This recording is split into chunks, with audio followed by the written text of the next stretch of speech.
when sages were actually in pain and they were asked about Chavivin Alecha Yisurin, do you appreciate the Yisurin, the pain? The response was, I don't want them and I don't want their rewards. Don't give me the pain and don't give me the reward of pain. It's interesting, as mentioned last week, celebrating recently the birth of a child.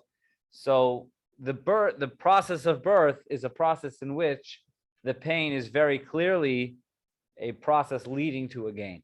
So there's some situations in life where we see very easily how the pain is leading to salvation, leading to a greater blessing. In those situations, we say, I'll take the pain in order to have the blessing. Unfortunately, in many situations in life, we don't see that. That's where bitachon comes in. That's where faith in God comes in. But nonetheless, even the greatest sages said, I'd rather not have the pain than deal with the pain and deal with the reward of the pain. Hi, Danny. Welcome. Okay. So the next part of the Gemara shares about, again, this may come across as kind of random ideas, but they're all pretty practical. Tanya, our sages taught, the Brisa taught, Abba ben Yamin Omer, Abba ben Yamin, the great sage Abba ben Yamin said, Al Shnei Dvarim Hayisi Mitzta'er Kol Yamai. There were two things which I was very concerned about all my days. There's two things which I wanted to make sure I did right. What were the two things? Imagine you had to worry about two things all your life. What are the two things you would be concerned about all your life? I doubt that anyone will say what he said.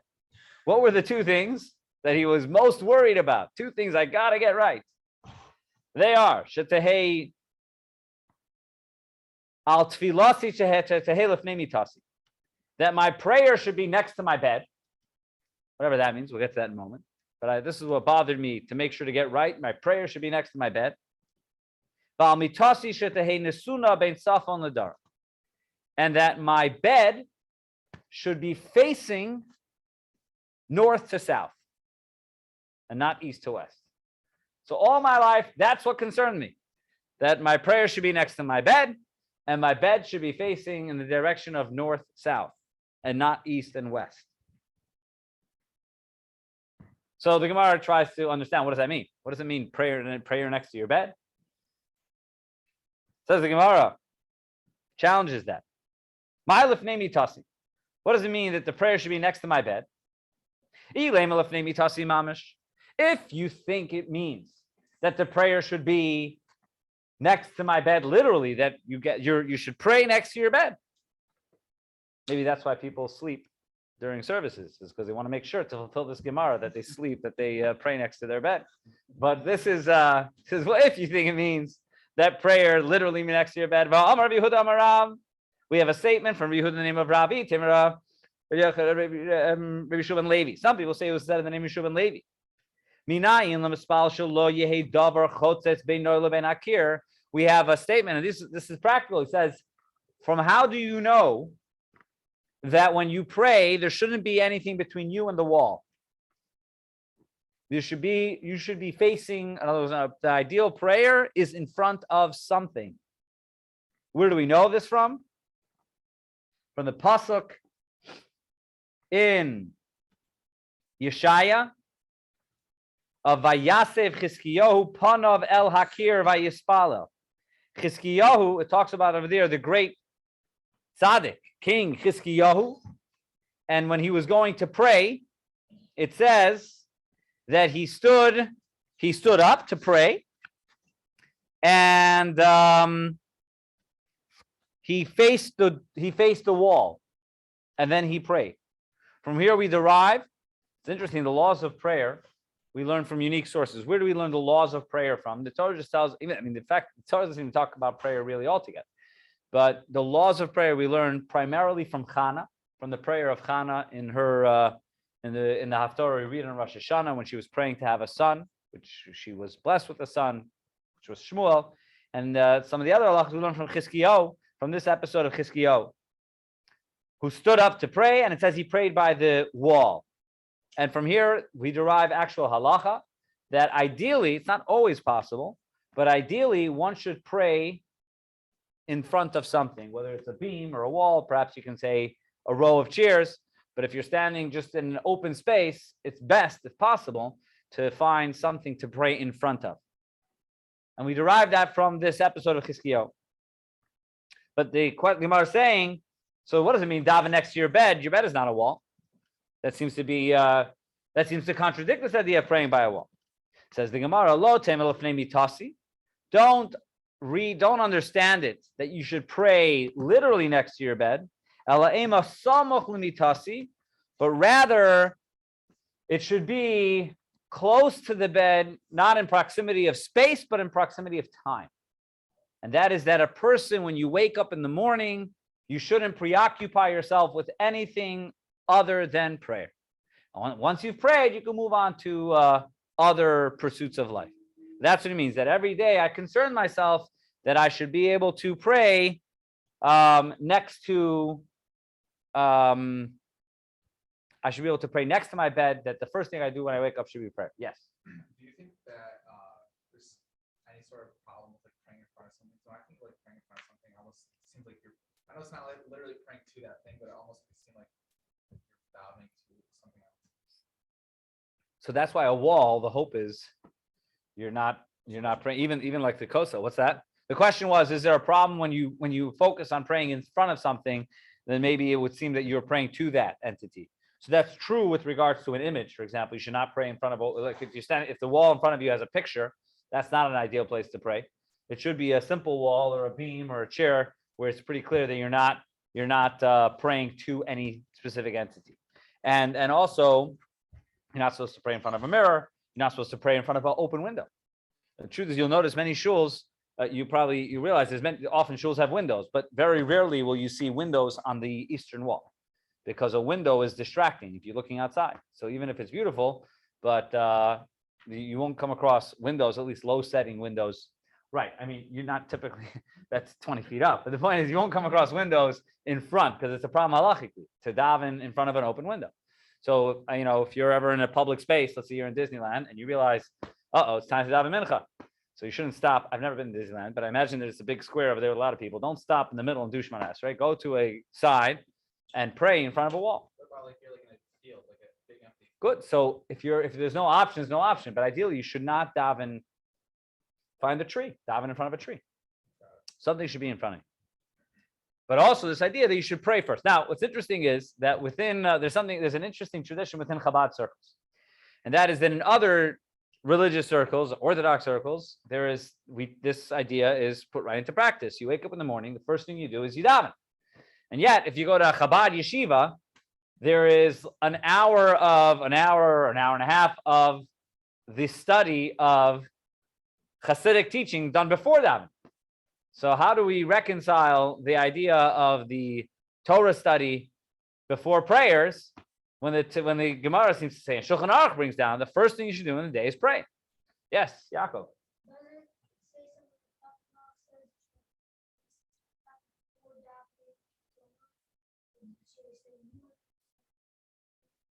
So David HaMelech, so Yaakov is saying you should stay up, that you should learn before you Ira Shachar is the pasuk, that I brought light to the morning, and not the morning brought light to me. So that's a good point, but that's because it was too early to daven. In other words, David HaMelech woke up in the middle of the night and he learned for a few hours because you weren't allowed to daven yet. Davening is in the morning; you have to wait till whatever, sunrise or dawn. But as soon as the time for davening comes, then it would seem that you should daven right away. That's the whole idea of Mazikin, right? Mazikin is that there's a tradition that exists. If you're ever in Jerusalem, you should try it. Make sure to try to daven the Mazikin minyan at the Kota, which is they daven at the very earliest moment you can possibly daven. We say davening is the Amida, the Shemona Esrei has to be is it sunrise? And they know the exact moment it is. And the moment of sunrise, it's a really beautiful experience. Everyone's davening and it's loud. And then right at sunrise, someone will bang. This is the second of sunrise, and suddenly it's quiet because everyone is praying the Amida, the Shemona Esrei, quietly together. It's a very powerful moment of prayer. But again, in Chabad circles, even if the time of davening has come, there's the custom to study Hasidic text for an hour or whatever beforehand. So how do we reconcile that with this? The answer is that the study of Chassidus before davening is part of the process of davening. In In other words, it's to get oneself into the mindset of a relationship with God. Unlike the prayer, the study, which happens later after the davening, which is Talmud and Halacha, that's study for the sake of study. In the Hasidic approach, in which we study a little before davening, it's not because study is that one should start the day with study and then go to davening. No, this is in order to get in the right mindset of davening, one has to lift oneself up. That's why typically whatever study that's done before davening is the more mystical portion of Torah, to get oneself in the mindset of being able to communicate directly with God through prayer. So that just explains that custom that exists. All right, that's the first thing, that one should pray right when they wake up in the morning. It's a very important lesson in life, that the first thing you should do in the morning is not worry about your stock portfolio, is not worry about what you're going to have for breakfast, it's not worry about anything else. The first thing that one should consume themselves in the beginning of the day should be prayer. Fine. Unless that is a person wakes up before the time for prayer, which in Michigan is quite normal in the wintertime. So then, okay, if you're waking up at 6 a.m. and you can't pray till 7, all right, so go to the gym or whatever. You could study Torah. I'm saying then this obligation doesn't exist because the time for prayer is not yet started. The other issue is a little bit stranger, where it talks about that a person should have the bed should be facing north to south, that one's bed should face north to south. It talks about different blessings that happen when one's bed is facing north to south. So I'm sure everyone's calculating in their mind right now. Does my bed face north to south? Yes or no? Now, this is not just a abstract idea in the Talmud. It's brought down in the Shulchan Aruch. Go to Jewish law. It doesn't say it as an obligation. If your bed is facing east to west, or if your bed is maybe vertical, I don't know. But if your bed is facing east to west, then it's not a sin. But if you can arrange for your bed to face in the direction of north-south, that is better than if it faces east-west. And just to add a little interesting tidbit to this, I think the same is said about a bathroom. That the bathroom also, I'm not saying you should now go ahead and spend $100,000 renovating your house, but the bathroom should be also that the bathroom should face north-south and not east-west. There's a certain holiness associated with both east and west, which north and south does not have. East and west represent we face east, but it also has with east is we face east, but also the temple was aligned east to west. Certain holiness that for a restroom as well as a bed should be facing north. If you can arrange it that way, if you're going camping and it doesn't matter, you can set your sleeping bag up whichever way you want. It should be north-south, not east-west. Fine. All right. Next section. All this is within the link between this following statement and the previous one is that it's the same author, the same person, a man named Abba Binyamin. Yes. Does that also apply to the evening or just in the morning? We find this just in the morning. We find the general principle that as soon as the time for a mitzvah comes, you shouldn't delay. You shouldn't delay a mitzvah when the time comes. But this idea that the first thing you do in the day should be davening is more so about the morning. This idea of the morning. Here's an interesting Gemara, and even though it seems to be a rather technical halacha, it provides a very important lesson in Jewish hashkafa as well. Tanya Abba Binyamin Omer. Abba Binyamin said, Shnayim shenichnesu lehispalel, if two people entered a synagogue or a place to pray, the kadam echad mehem lehispalel, and one of them daven. So two people are davening, or there's two people left in shul, and one of them completed his prayers, v'lohimtin es chavera, and did not wait for his friend to conclude, v'yatza, and then he left, torfin loy tfilasai b'fanav, his prayer is torn away from him.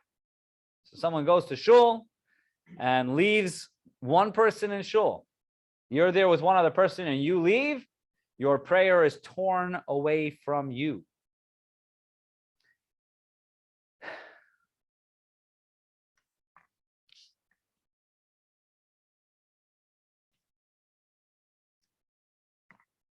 Okay, why? Shenamar, and it gives different verses. Torah nefesh ba'apay l'man chatas of aretz, v'loy oidel shegorim l'shkina shetistal, causes the divine presence to leave. Different verses. So if a person doesn't wait for their friend in shul, their prayer is worthless. What's the reason for this? What is the reason for this? So Different ideas are given, but the more common understanding of this is that this has to do with leaving one's friend in danger.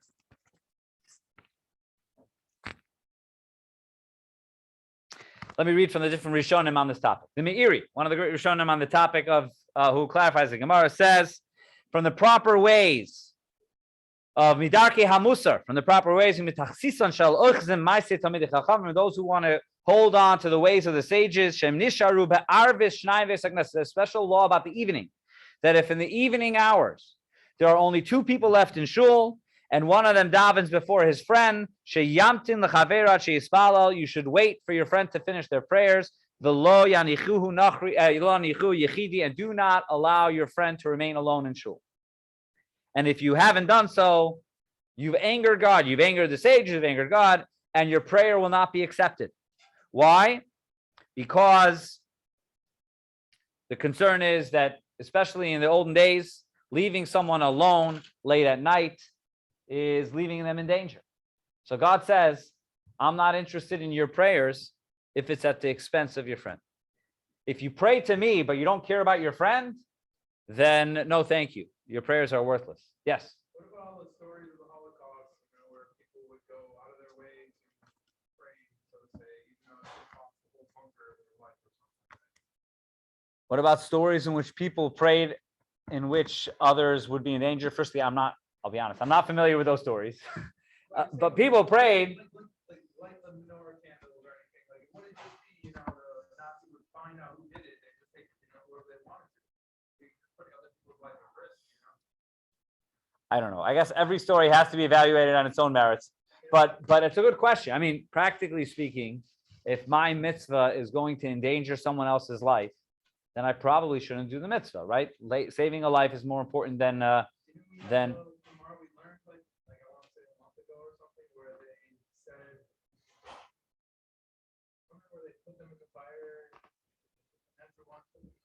Yes.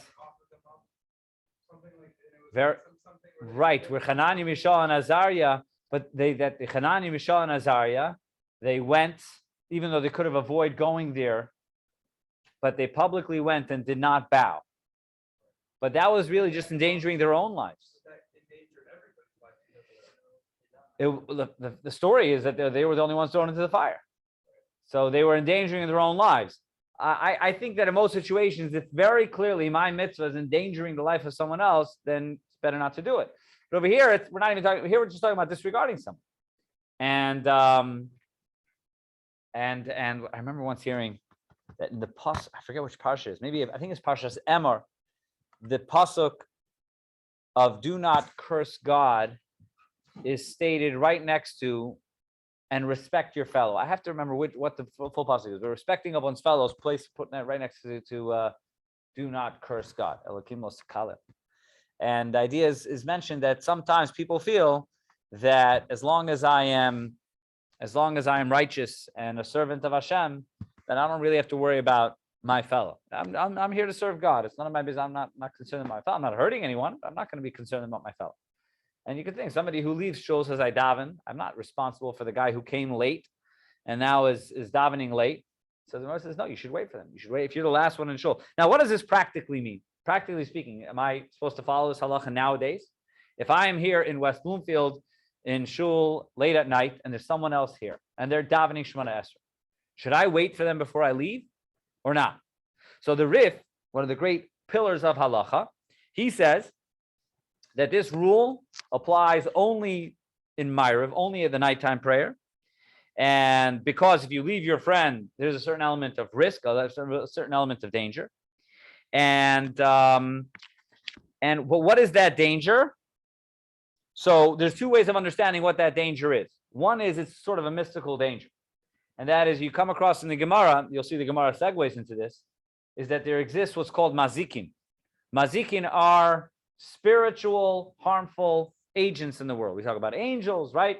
Good angels, but there's also what's called Mazikin, which are, I don't know how to best translate Mazikin, demons of sort. There's spiritual damaging entities, which are more prevalent at night and are more harmful to someone who walks alone.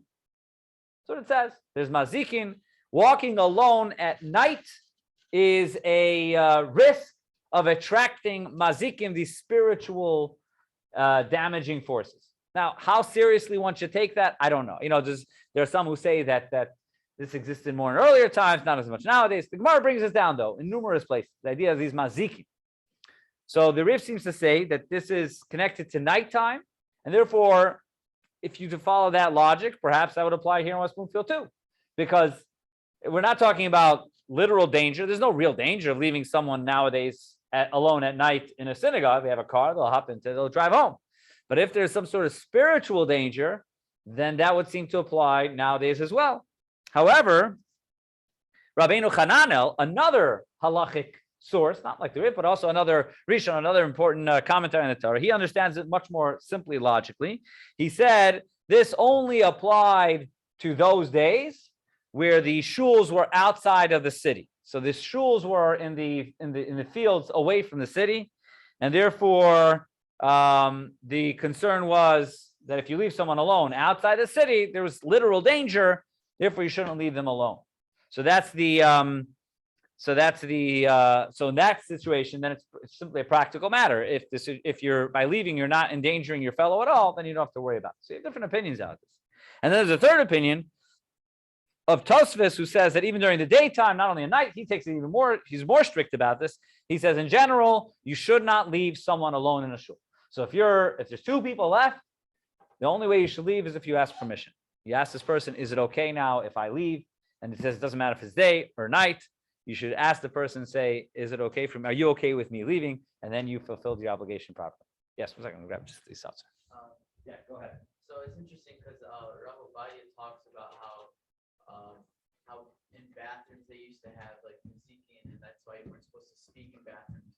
And so he holds that the practice today should still be ideally not to speak in the bathroom unless you need to for whatever reason. So perhaps there's some sort of idea connected to that.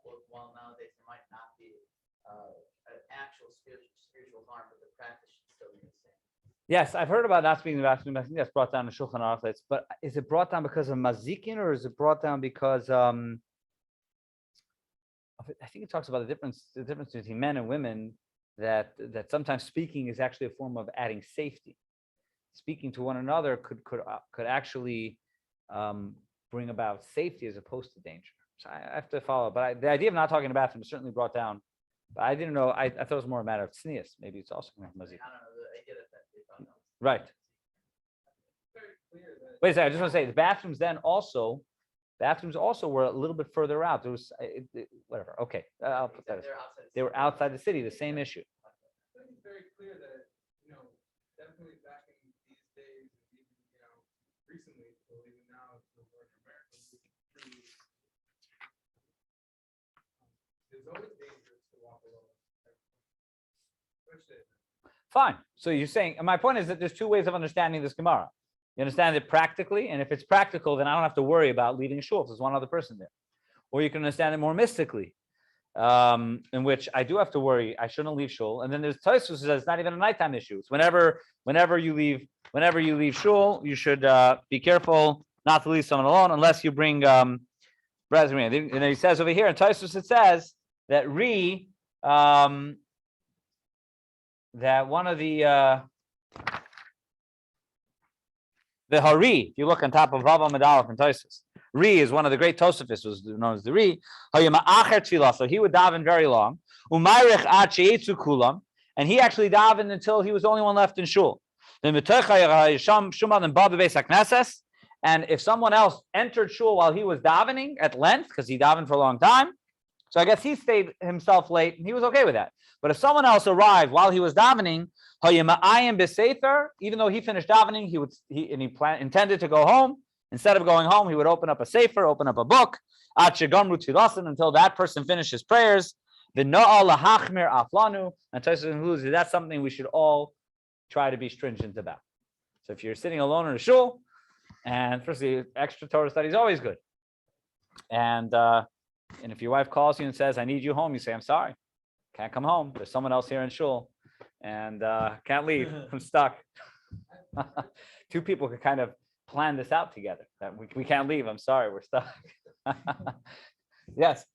Something before of like, I think it was a Chabad thing, I don't know for sure, but like, they like to daven late to like gather everything that was kind of like. Shave it done. Like try to gather all the lost prayers. That's interesting. So like Could they be. don't want to daven too early because it's so far available when you're Uh-huh. like, wandering and. Okay. If they daven late, they have more of an opportunity to get them all. So, Okay. I don't know. yeah, I don't know either. I thought it was Chabad thing. I'm like, yeah, we go. We do daven late, but I don't know. That would be an interesting explanation. Okay, speaking about this idea of Mazikin, the idea of the Mazikin, of these damaging forces. So here you have another somewhat mystical Gemara. And again, those, I once heard someone say, I used to, there's a whole topic about Jewish belief in superstition.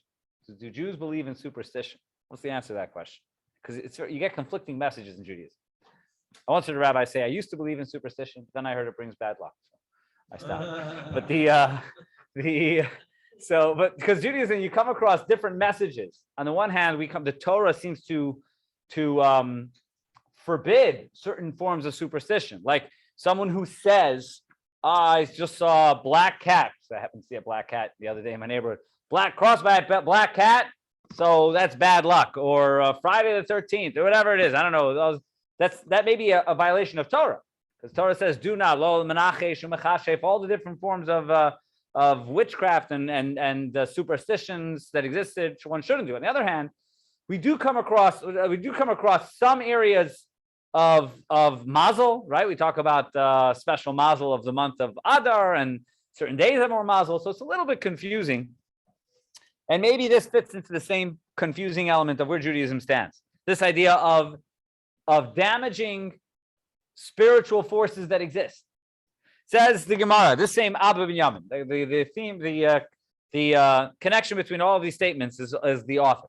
Tanya Abba Binyamin said, Ilmale nitno reshus la'ayin liros, if the eye would be given permission to see, ein kol birya yechola la'amod lefnei hamazik, we would not be able to stand being able to see all of the spiritual harmful forces that exist in the world around us. If the eye were given permission to see, then we simply wouldn't manage it. It's like, these horror stories, horror videos where you see things and you see ghosts or whatever it is. So here the Gemara says that if the eye were given permission to see, we wouldn't be able to withstand it. Now, what's interesting is that's the simple understanding of the Gemara. So what he was saying is that it's a good thing we can't see everything. I still remember there's an eye doctor here in the community, wonderful doctor, also one of the Bali Korah here, and he said one of the things he does is he gives corrective eye surgery. So he did corrective eye surgery, a laser surgery on a woman, and a few months later she came back to him and she said, I have a real complaint. She said, because your surgery gave me wrinkles. What gave you wrinkles? And he realized this is true. She could see better. So for the first time, she saw her wrinkles. But there's a lot of depth to that in life, that sometimes seeing more clearly is not necessarily always a blessing. Sometimes there is some truth to ignorance is bliss. Ignorance is bliss is true in many areas of life. If you know too much, if you know what went into that hot dog, you'll never eat it again. So there's certain many examples in life of where ignorance is bliss. Not always, but certainly. And here's another example. He says, ignorance, the Talmud says, is bliss, that we don't really know the divine, powerful forces which are taking place around us, and that's a good thing. However, what's interesting is I came across another understanding of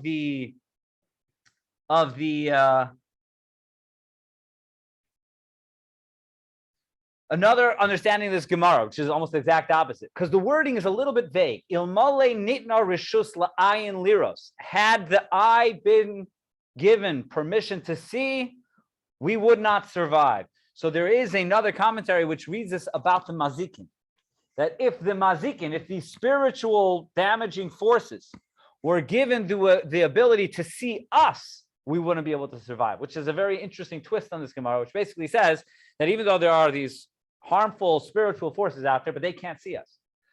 This is not the simple understanding of the Gemara, but it's another interpretation of it. Because they can't see us, therefore they can't harm us. And that's Ilmoli Nitno Shus La'ayin Liras. Had those entities, those spiritual demons, been able to properly see us, then we would be harmed because they see us. So that's another interpretation of this. What's interesting is that this concept is brought down in the commentary on the Torah. Where in the Torah do we come across this idea that we are unable to see, and that's a good thing? So it's in the story we're going to read about in a few weeks. In the Torah portion of Balak, in the book of Bamid, the Torah portion of Balak, we come across the strange and fascinating story of the donkey of Bilam. And Bilam is riding on his donkey, and it says, and the donkey stopped. Why did the donkey stop? Because it saw an angel of God standing with the sword, and Bilam did not see. Bilam started hitting the donkey. Why don't you go? And right over there, Rashi says the following. Rashi's commentary on the Torah says that God gave permission to the animal, behema, to see more than the human can see. Because if using the same words as the Gemara, because for our protection, because if we were able to see all the different spiritual forces that exist in the world, we would walk around in a state of upset, confusion, whatever. So we see over here, not only that for somehow, so when your dog starts barking, it says this actually. When you walk in the dog and the dog seems to be barking for no reason, maybe it's because the dog sees something that you don't see. Okay, I just want to add something. Yes. Every Friday night, Shabbat, our dog, whenever we do kiddush, and mostly she goes absolutely insane since she was young. Like there's been no reason for it. The second kiddush, like it's like my dad makes motzi, it stops, and she like looks off into something like she's like we talked about this. I didn't even know. That's phenomenal. Wow. I got to repeat this. We didn't hear. We got a nice people. Noam says that in their house every Friday night, right as everyone gets ready at the Shabbos table, the dog starts barking without any explanation. Shalom Aleichem is barking through the hamotzi. Once the hamotzi, then the dog comes down. It calms down. That's it. Now, we do have specifically about Friday night, it says about angels that come to visit the house. It says that there are angels who visit the house, two angels, one positive, one negative, come to the house every Friday night. And we say Shalom Aleichem Malachei Hasharas, we talk to the angels.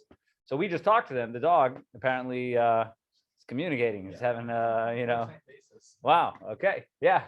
I believe superstition may be different than curses, but we do believe in curses. Yeah. Curses and blessings. Right, so the superstition is kind of somewhat curses, isn't it? Kind of like certain things can be. It's very specific. When I say the Torah opposes superstition, that's what I'm saying. Superstition is a broad word. Torah opposes very specifically the idea of signs that if you see something, this is an omen that something bad is going to happen. That's the Torah. That's what the Torah speaks about. You shouldn't see the Rambam. If you look in the book in Rambam, he spells it out pretty clearly about what you shouldn't do. And then there's Torah Shalom Asim trying to communicate with the dead. It's very specific to certain forms of trying to either alter the future. There's different ideas which are forbidden, but it's on the other hand, to say that Judaism totally doesn't believe in superstition, it's not really true, because if you follow there's many parts of Judaism which many would simply describe as forms of superstition. Ayin hara, many would say an ayin hara is a form of superstition. Is it? I don't know. Again, superstition is a broad word. Okay. Right. Ayin hara does have a certain reasoning to it. It's still superstition. Right. I wouldn't say it's 100%, but normal superstition is just kind of like black cats are, bad because they're black cats. There's no like reason that black cat's bad. Maybe because black is bad. Other than that, What's that? The idea about black cats is a sort of understanding of Gemara. No, talking about there's a Gemara. I don't remember which stuff it talks about how like there was like a way that they would take like the placenta of like a firstborn of a black cat. They could like channel that, put it under their bed. Right. There's a lot of strange stuff like that. There's a lot of strange. Right over here, it talks about it. It talks. I don't want to get into because it gives different things, but that's what I'm saying. It's almost like there's certain specific forms of superstition which we are not meant to do. But then Rava says like this: if you want to know, the Gemara over here says about these Mazikin, about these spiritual forces. Rava says you want to know when you'll experience the forces. He says,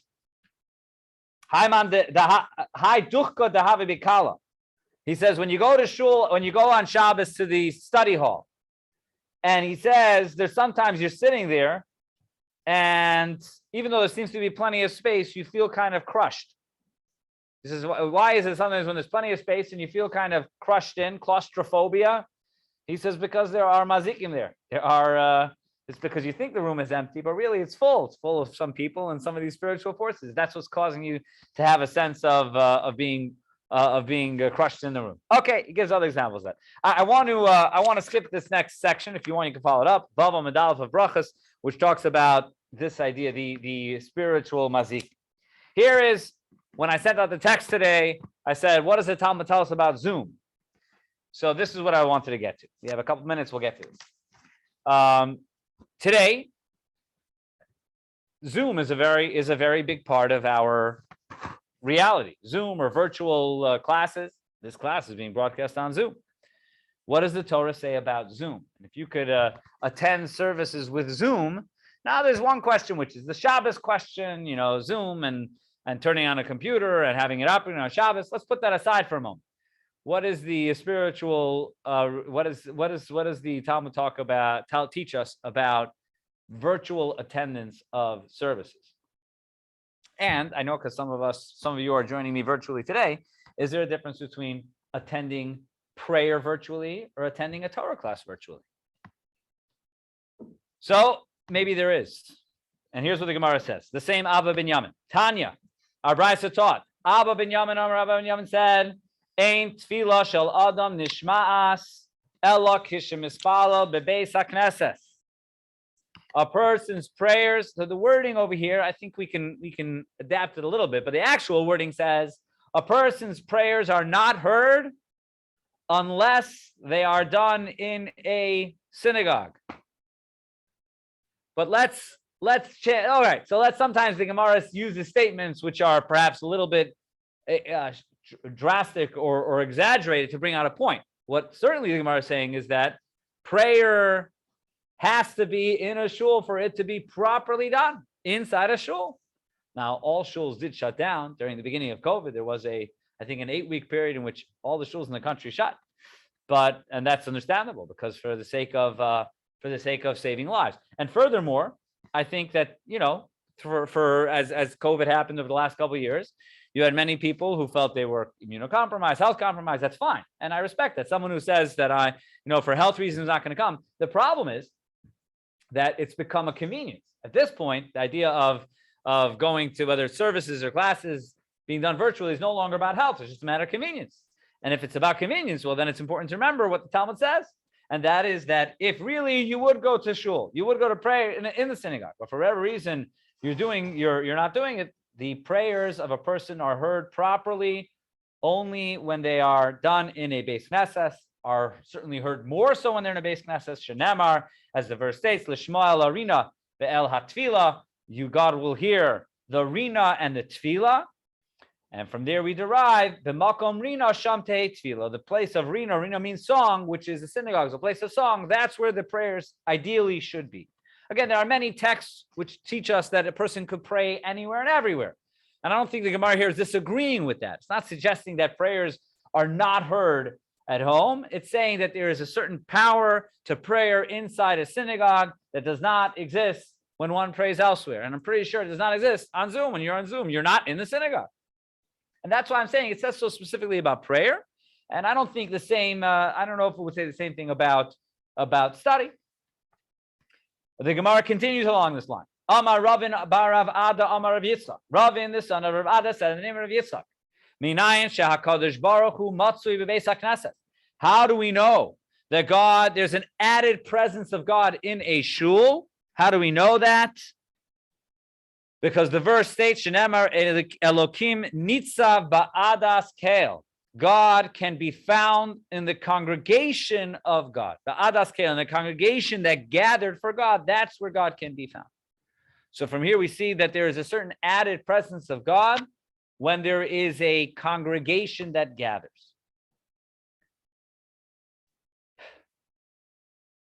I'm sorry. Yeah. So that teaches us that God is found where the people gather. And then the Gemara uses the same verse to teach me something else. And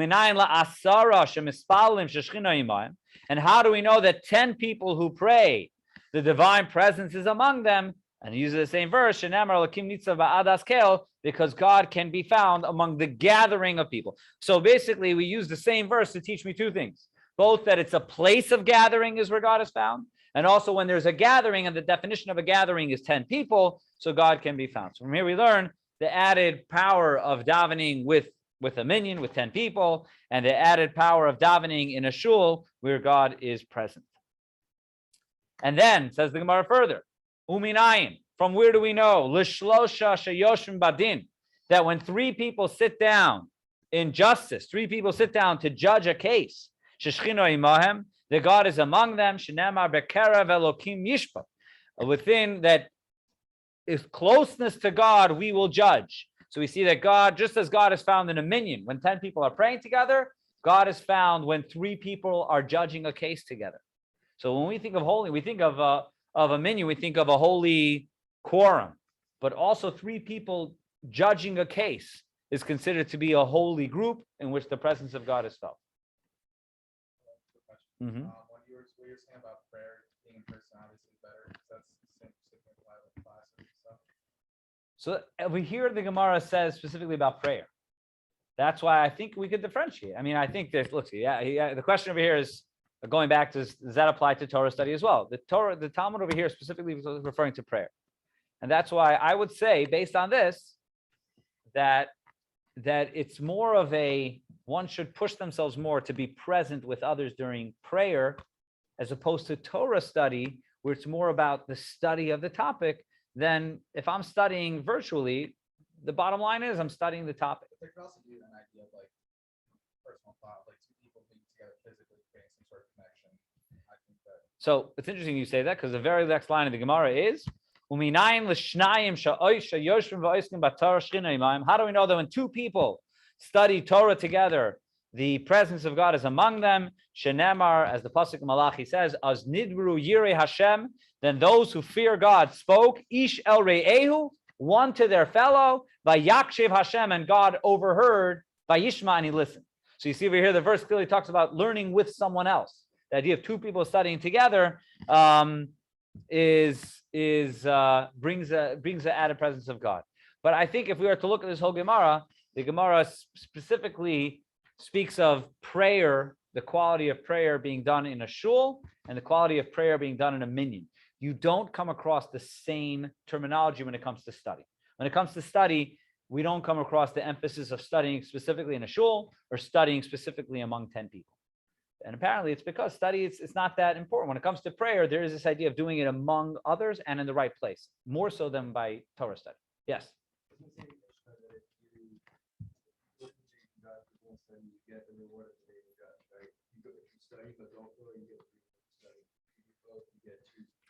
Right.